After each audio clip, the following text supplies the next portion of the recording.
Hi everyone and welcome to my YouTube channel. Today we are going to be talking about trauma once more, and this topic is very broad. We will never get to conclude this one. But today, because I'm not a psychologist, I have brought with me a psychologist. Her name is Dr. Morder Nkwinana. Please introduce yourself. Hi everybody. As they've mentioned, my name is Muder Kwinana. I'm a clinical psychologist and I am working in the Groblersdal area, in and around the Groblersdal area. Yes. Okay, tell me, what does a psychologist do? What do you do exactly? I know you're a transformational speaker. I have heard you speaking in one of the events and I fell in love with you. What do you do? What does a psychologist do? What is your interest? Okay, so a psychologist is one of the mental health specialists. Okay. And when we talk about mental health specialists, we talk about people who specialize in people's minds, Okay. in Alright. people's emotions, and also people's behavior. So we want to bring to normalcy those three factors in a person's life. So if someone's emotions are out of the norm or they are out of what we are used to, psychologists' work is try to bring that to normalcy as best possible.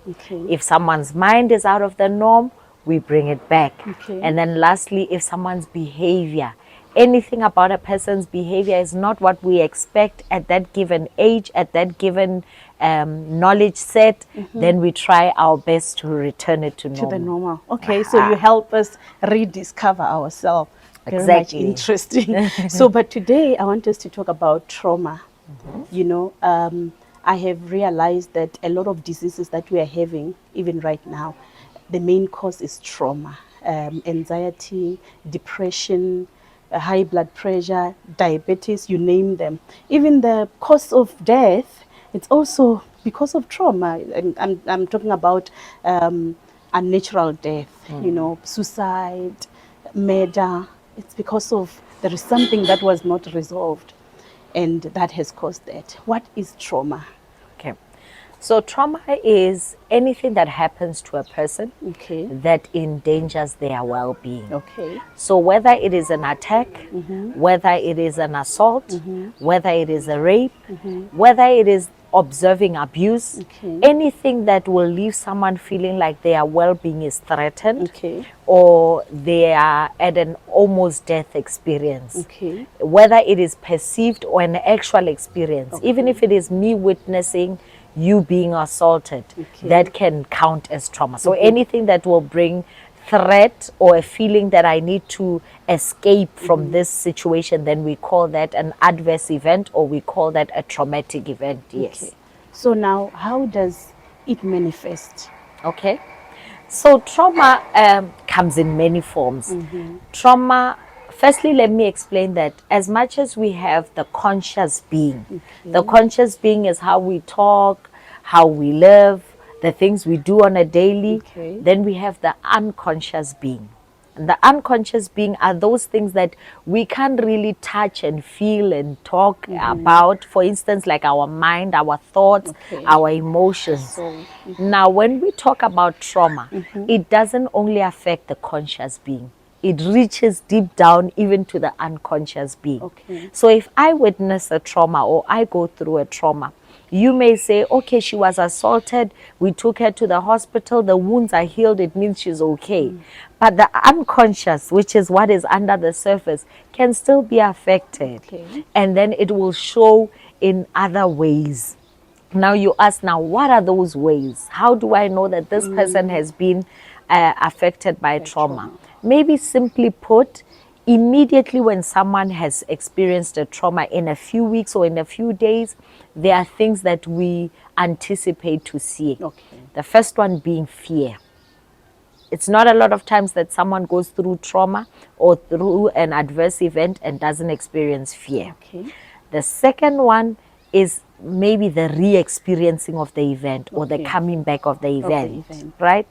So if something happens today and I have flashbacks or I have nightmares or I can't forget about it, that's what we call the re-experiencing. And the last one is the arousal following the event. Okay. So it's a feeling of being unsettled, a feeling of feeling like maybe my body is not the same, maybe my emotions are not the same. I feel hyper aroused, I feel distressed, I don't feel normal. And that is what we expect a lot of times in a traumatic experience. Okay. So you spoke about re-experience. Is it something that is happening physically, or is something that is happening in your mind? What do you mean by re-experience?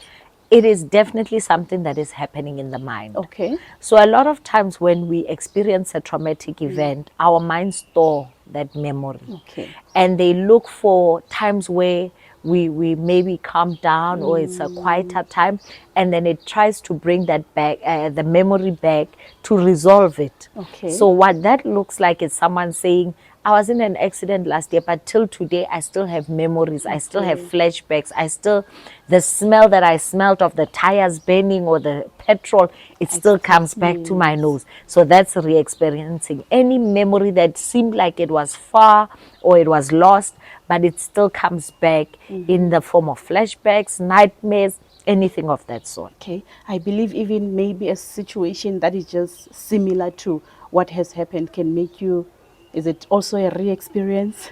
No, not exactly. All right. Okay. So when a new situation happens, we call that a trigger. Okay. Oh, all right. Remember, I spoke about the unconscious mind. So sometimes when traumatic events happen, our mind takes that thought and says, man, this thought, the way it's so scary, the way it's not pleasant to deal with, I'll just take it and store it somewhere private. All So right. when a new event happens, it dissembles that hidden event and brings it up to the surface. So it brings it to the conscious mind. So we call it a trigger. We say the new event has served as a trigger, and it awakened that emotion that I thought was suppressed or that I thought was hidden away from people. So does it mean that someone can be healed from trauma, and then when something comes out, that person also react again? Definitely. Okay. Definitely. Remember, when we talk about healing, we are talking about normalcy. All right. When I talked in the beginning, I said psychologists, our main aim is to bring people as closest as possible to their normalcy, normal. right? And sometimes normalcy can just be coping. You find that I haven't resolved the issue, But I'm just coping. but I'm just coping. So I thought I healed. I thought I was fine. I'm coping. I'm going to work. I'm in a loving relationship. All is well. And then all of a sudden something happens, and then it triggers me and takes me back. Back. And also remember, every event affects people differently. You might find that I'm affected, but I'm not affected to an extent where my normalcy is disturbed. I'm still able to go to work.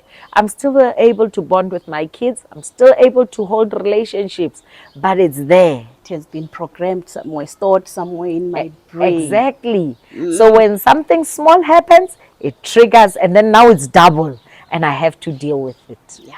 So the mind is something that is very difficult.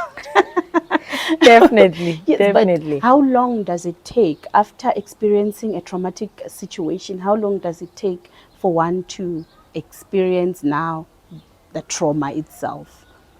How long does it take? It can be anything. Okay. It's varied.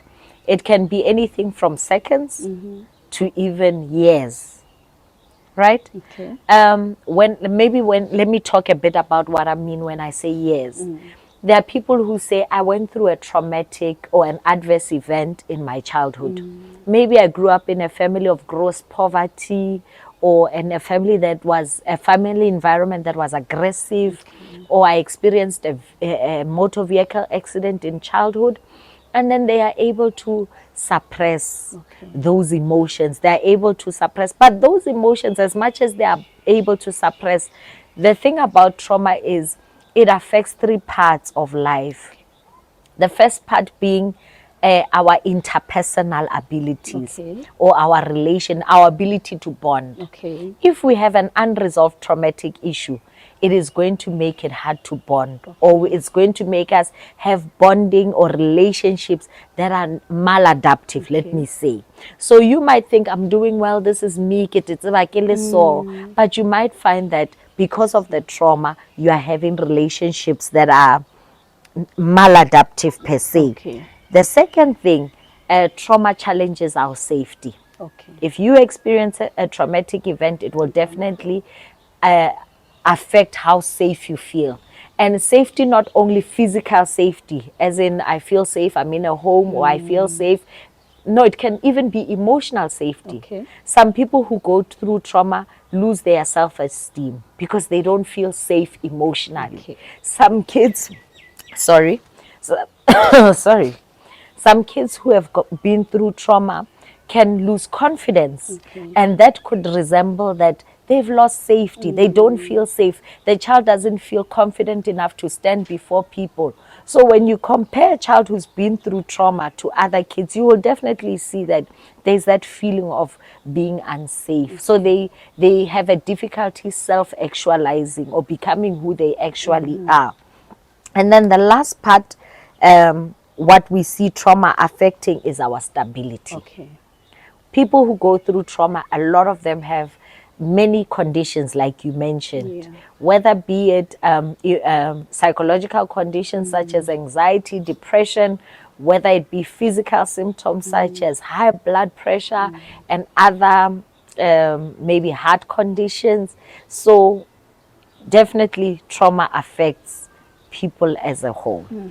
You're talking about also childhood trauma. I always hear a lot of people talking about it. What is that? Okay. Yeah. So childhood trauma is trauma that comes while we are still young. In our childhood ages, that's from 0 to maybe 17, 18 years. And that kind of trauma, a lot of times because we don't have the opportunity to resolve it, or we don't have the environment to deal with it, we start to now develop with that trauma. Okay. All right. And as much as I'm saying this trauma disintegrates parts of us, like our ability to form good relations and what, it means that when a traumatized child is growing up with that trauma, they may develop certain things that we feel this is normal to this child. But when we compare to other children, it is not It's not normal. normal. So they are adapting. They are adapting. So you find someone maybe with personality issues. Okay. Maybe they have mood disorders. One moment they are happy, the next they are not happy. And we just say, no, usual, she's always been that way. Only to find there was a traumatic event that happened. And now those moods is the flare of emotions that she feels, and then grows up that way, feeling that is you, that's me, that's how I am, only to find it's because of trauma. Yeah, I'm trying to now take it to, let's say a child was traumatized from the age of 3, and that child is living her life from that age until 18 years, trying to, protect herself. So that means she's not living her life from 3 up until 18. Are you able to help them rediscover themselves? Definitely. Definitely, but let me put a disclaimer. Okay. Through experience, what I've learned is that it is very hard to treat childhood conditions Okay. more than it is to treat immediate conditions. So if someone experienced maybe something today and we are treating it 3 days later, it's very hard to, very easy to resolve. But when we are treating something that has happened at 3 years old, it is hard. So you asked, are we able to help them rediscover themselves? Yes, definitely we are. Okay. Are we able to now return the years that they have lost? No. Okay. But we can give them a satisfactory the rest of their life. At the best, at the best adaptive place they can be. Right. Yes. So that means that if someone is going through something right now, the most important thing will be that you have to make sure that you deal with it now. Yes. Yes. The sooner the better. The sooner the better. So I have been through trauma, and I'm not aware of it, or I was not aware that that was a traumatic situation for me, or it's going to affect me otherwise. So now, how do I realize that whatever that I'm doing presently, it is because of trauma? Okay. Firstly, I think maybe something that helps us is to compare ourselves. I know a lot of times we say to people, don't compare yourself to other people, right? But it's important to compare ourselves with other people. let's say, for instance, you are in the workplace, and every time an opportunity comes up, you are the one to shy away from the opportunity. Okay. Either Sure. take leaves, either make excuses, either say, no, it's fine, I'll stay in the office, everyone else You can do go, it. right? All right. Sometimes it's important to introspect and ask, why is it that I shy away from opportunities? Why is it that I shy away maybe from the lamplight? Why is it that other people will face opportunities maybe with enthusiasm, but I will face opportunity with dread? Because there are people, once they are given, even if you come a month in advance and say, next month, can you do 1, 2, 3 for me? They will start now feeling physical ailments and Okay. taking sick leave because there is something happened. So when things like that happen, it's important to ask yourself why. And if I can't find a concrete reason, the most likely reason is that there is trauma There's involved. trauma Yes. involved. Okay. If I can't pick up and identify a living thing to say, okay, no, this is what is happening now. If there's nothing like that, then definitely a lot of times it's trauma Okay. related. So a reason for why I do things. So Yes. if I can't find a reason why I'm running away from something, that means there is something behind it that I Yes. might not be aware of. Yes. This is a very interesting topic. You know what? Let's meet on the next one where we will be talking about healing and recovering, because the main aim is for us to heal from trauma. I hope this was a good one for you. Thank you.